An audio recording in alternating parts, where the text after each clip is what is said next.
Hello everyone and welcome to my channel, and today I'll be reading a Kinich listener by me.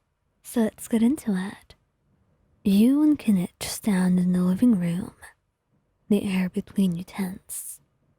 The argument had started small, just like any argument does, but somewhere along the way things escalated.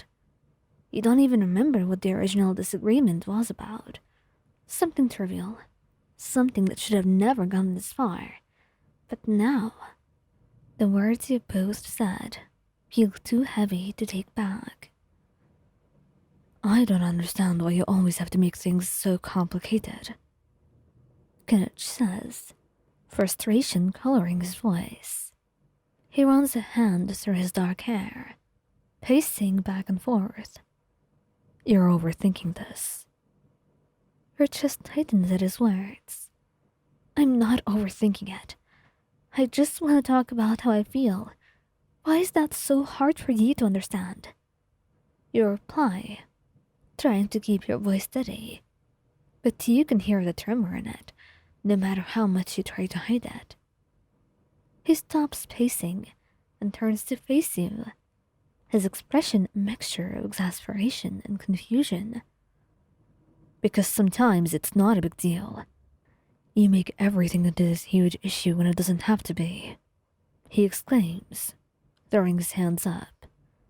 And the words hit you like a punch to the gut, and for a moment, you can't breathe. You swallow hard, trying to blink back the tears that suddenly sting your eyes. But it's too late. You can feel the weight of his words settling deep inside you, cracking something open that you've been trying so hard to keep together. Perhaps you will never understand your feelings.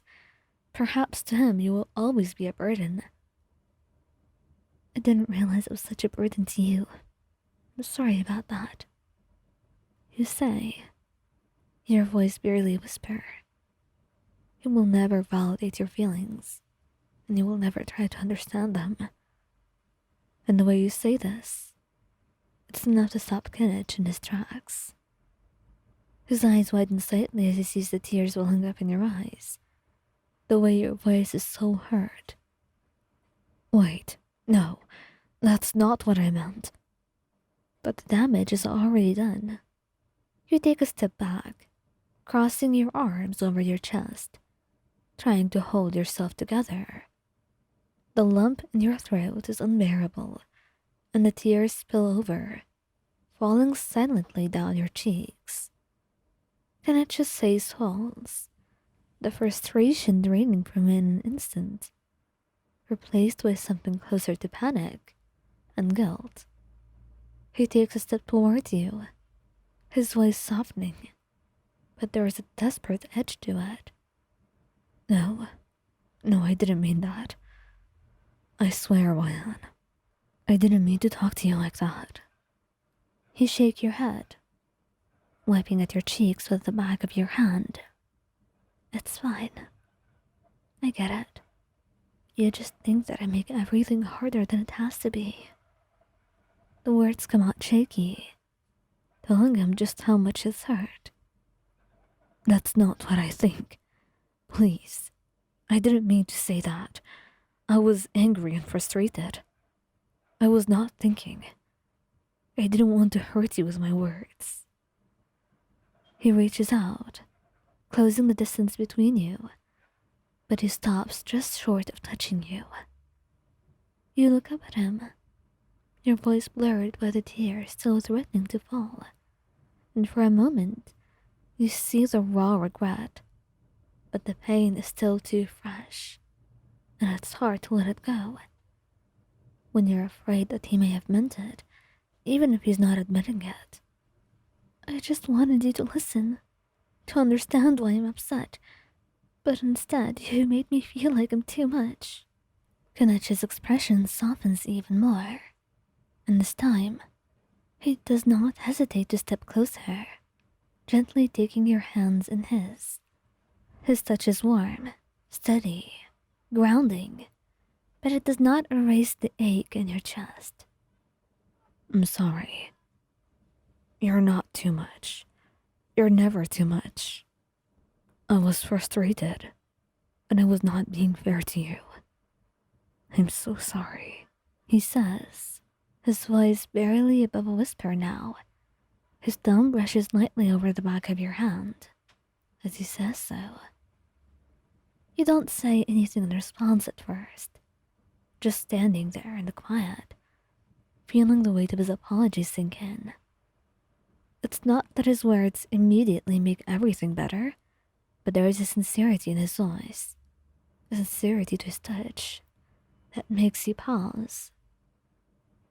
I didn't mean to make you cry.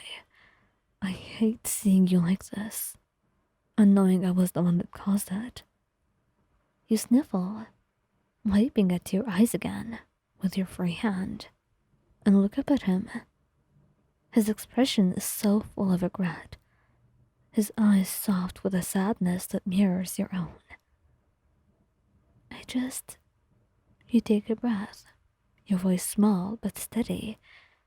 I just don't want to feel like my feelings are being dismissed. I need to know that you care about me. Kenich's hands tighten gently around yours, and he steps even closer, his forehead resting against yours. I do care. I care about you more than anything. I'm sorry I didn't show it. I'll do better. I promise. And for a moment, the two of you stand there, close and quiet, the air between you thick with unspoken words and apologies. Slowly, the tension in your chest begins to ease, and you lean into him, letting his warmth surround you. He wraps his arms around you then, pulling you against his chest, and the steady beat of his heart beneath your ears comforting in a way that words could never be. I love you, and I'm really sorry. He murmurs softly, his lips brushing against your hair as he speaks. And you nod, your arms sliding around his waist as you close your eyes. I love you too. And in that moment, even though the hurt is still there, it feels like you're taking your first step toward healing. Because you know with Kinich, and with the way he's being, you'll always find your way back to each other. And at the very least, he knows where he went wrong, and he more than intends to fix it.